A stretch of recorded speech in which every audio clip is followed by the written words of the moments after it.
விஜி, அழாத சொன்னா கேளு. நம்ம நிலாவுக்கு எதுவும் ஆகாது விஜி. அத டாக்டர் பாத்துட்டு இருக்காங்கல்ல. நிலாக்கு இப்படி எல்லாம் ஆகணும் நான் சத்தியமா எதிர்பார்க்கல பிரியா. என் குழந்தைக்கு ஏன் இப்படி எல்லாம் ஆகணும்? எனக்குன்னு இருக்கிற ஒரு ஆளு என் பொண்ணு நிலா மட்டும்தான். என் வாழ்க்கையை நான் அவளுக்காக தான் வாழ்ந்துட்டு இருக்கேன்.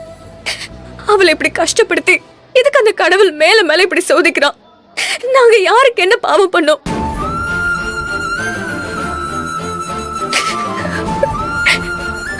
இப்ப அழுது என்னடி ஆக போகுது? நான் சொல்லும் போதே என் பேச்ச கேட்டிருந்தீனா என் பேத்திக்கு இப்படி ஒரு நிலைமை வந்திருக்குமா? சின்ன குழந்தைடி அவ. பெரியவங்க நாம சட்டுன்னு மனச மாத்திக்கலாம். ஆனா குழந்தை அப்படி கிடையாது. இங்க இருந்து போக வேணான்னு பிஞ்சு குழந்தை அம்மா அம்மான்னு கெஞ்சுறா. அப்ப கூட உன் மனசு இறங்கல. அப்படி என்னடி இந்த குழந்தைய விட உனக்கு பிடிவாதம் ஜாஸ்தியா போச்சு? வார்த்தைக்கு வார்த்தை குழந்தைதான் உலகம், அவளுக்காக தான் வாழ்றன்னு மட்டும் சொல்ல தெரியுதுல்ல. இதான் நீ அவளுக்காக வாழ்றதா? அம்மா பின்ன என்னம்மா? அவளுக்காக வாழ்றவளா இருந்தா அவ விருப்பப்பட்ட இடத்துல வாழ வைக்கணும்ல. என்ன ஏதுன்னு காரணமும் சொல்ல மாட்டா. திடீர்னு ஊரை விட்டு போலான்னு முடிவு பண்ணா இவ முடிவுக்கு ஏத்த மாதிரி அந்த குழந்தையும் மாறணும்னு எதிர்பார்க்கறதுல என்னமா நியாயம்? இவதான் தனக்கு யாரும் வேண்டாம், தன்னால தனியா வாழ்ந்துக்க முடியும்னு வீம்பு பிடிச்சிட்டு இருக்கா. அவ குழந்தைய யாரும் இல்லாம தனியா வாழணும்னு நினைக்கிறது முட்டாள்தனம் இல்லையா? அவளுக்கு வேணா நாங்க யாரும் வேண்டாதவளா இருக்கலாம். ஆனா என் பேத்தி எனக்கு வேணுமா? எல்லாரும் இருக்கும்போது ஊர் ஊரா போய் எதுக்கு இப்படி நாடோடி வாழ்க்கை வாழணும்?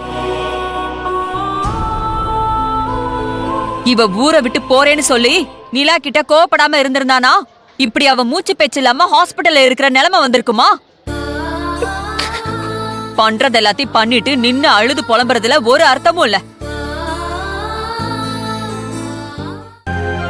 அம்மா ப்ளீஸ்மா, நீங்களாவது நிலைமை புரிஞ்சு நடந்துக்கங்கம்மா. இப்படி எல்லாம் நடக்கும்னு அவளும் நினைச்சு பாக்கல. ஏற்கனவே நிலாவுக்கு என்ன ஆச்சோ ஏதாச்சோன்னு நொந்து போயிருக்காமா. அவளுக்கு ஆறுதல் சொல்லி சமாதானப்படுத்துற நீங்களே இப்படி பேசினா எப்படிமா? கொஞ்ச நேரம் நீங்க அமைதியா இருங்கம்மா. முதல்ல நிலாவுக்கு என்னன்னு தெரியட்டும், அதுக்கப்புறம் மத்ததெல்லாம் பேசிக்கலாமா.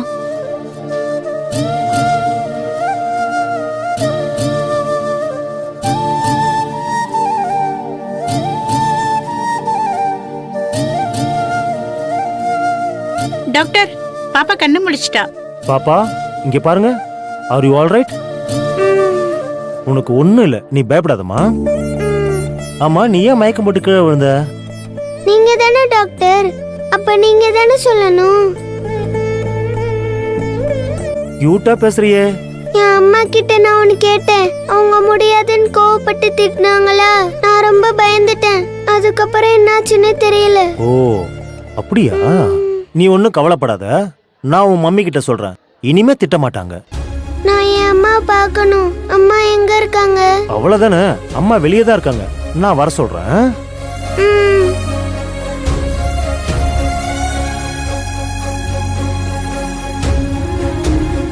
அழாத விஜய். டாக்டர், என் குழந்தை இப்ப எப்படி இருக்கா? அவளுக்கு எதுவும் ஆகல? அவ கண் முடிச்சிட்டாளா? எனக்கு எல்லாமே அவ மட்டும்தான் டாக்டர். அவளுக்கு எதுவும் ஆயிடக்கூடாது. டாக்டர், என் பேத்தி நல்லா இருக்காளா? பதட்டப்படாதீங்கம்மா, நீங்க பயப்படுற மாதிரி குழந்தைக்கு ஒண்ணும் இல்ல.